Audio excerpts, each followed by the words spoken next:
Mahfud MD sekakmat Amin Rais soal tim percepatan reformasi hukum.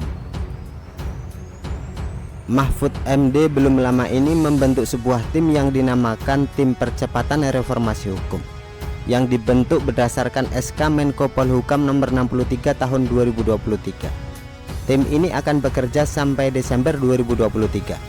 Tim ini dibentuk dengan sebuah alasan utama, yaitu banyaknya permasalahan hukum di negara ini.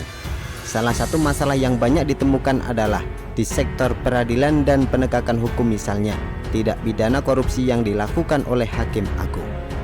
Ada juga permasalahan di sektor agraria dan sumber daya alam yang rentan diselewengkan oleh mafia pertanahan dan pertambangan. Selain itu, ada juga masalah pada sektor perundang-undangan yang butuh perbaikan secara komprehensif. Dengan banyaknya permasalahan tersebut, maka tim ini akan diminta untuk melahirkan naskah akademik dan rancangan peraturan perundang-undangan. Kemudian hasil rekomendasi akan disampaikan ke Mahfud dan diteruskan ke Presiden Jokowi. Tim ini dibagi menjadi 4 kelompok kerja yang berasal dari unsur praktisi hukum, pemerintah, akademisi, dan tokoh masyarakat. Salah satu yang sudah kita kenal adalah Najwa Shihab yang masuk dalam kelompok kerja bidang pencegahan dan pemberantasan korupsi. Masing-masing anggota dalam tim ini bekerja independen tanpa intervensi, tidak bisa disetir oleh pemerintah dan tidak digaji oleh Mahfud. Tim ini kemudian mendapatkan respon keras dari seorang bapak tua bernama Amin Rais. Bagi Anda yang masih berharap orang ini mau jalan kaki dari Jakarta ke Jogja, mungkin bisa belajar move on dan mengikhlaskan mulai dari sekarang. Harapan itu makin lama makin kecil dan setipis kartu ATM. Amin Rais bilang, tim percepatan reformasi hukum adalah bentuk penghinaan terhadap presiden terpilih nanti, karena presiden selanjutnya diminta melanjutkan sebuah Indonesia yang menginjak-injak dan mengacak-acak dunia hukum. Kondisi tanpa hukum Indonesia di zaman Presiden Jokowi terus dilanggengkan oleh presiden pilihan rakyat. Dia menilai rekomendasi dari tim tersebut dikhawatirkan tidak bisa membawa perubahan dan tidak akan digunakan oleh presiden selanjutnya. Karena itu dia sarankan agar tim tersebut tidak perlu dilanjutkan.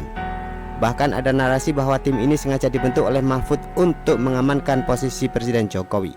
Dari sini saja kalian sudah bisa menilai apakah narasi ini bermutu atau cuma narasi sampah yang digaungkan atas dasar benci kepada pemerintah. Tapi ada yang lucu dari komentar Mahfud ketika ditanya soal kritik terhadap tim ini. Nggak boleh dikomentari lah, Pak Mendas. Kamu komentari sendiri, silakan. Mahfud menjawab dengan santai tapi telak. Dia bilang statement Amin Rais tidak usah dikomentari. Dia bilang begini, nggak perlu dikomentari lah. Kalau Pak Amin Rais, Anda silahkan komentari sendiri. Biasanya jawaban-jawaban dari Mahfud MD sangat logis, terukur dan mudah dipahami.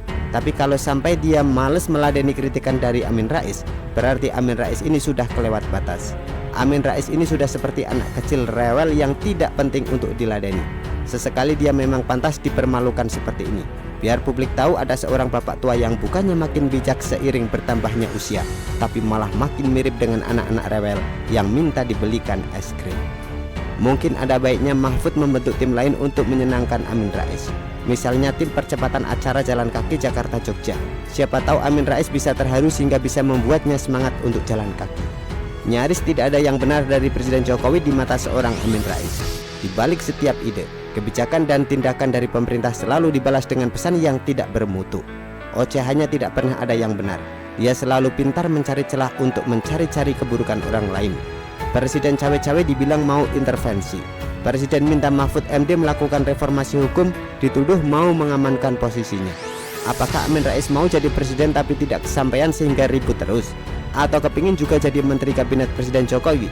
Maaf saja, dengan sikap yang arogan dan cara bicara seolah tidak beradab, Amin Rais bahkan tidak pantas menjadi kepling.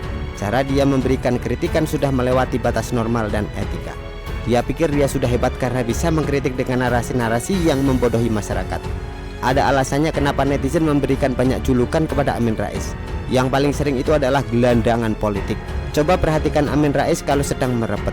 Dia selalu kuar-kuar seperti orang yang kurang perhatian. Sungguh kasihan bapak tua satu ini. Sudah benar yang dilakukan Mahfud.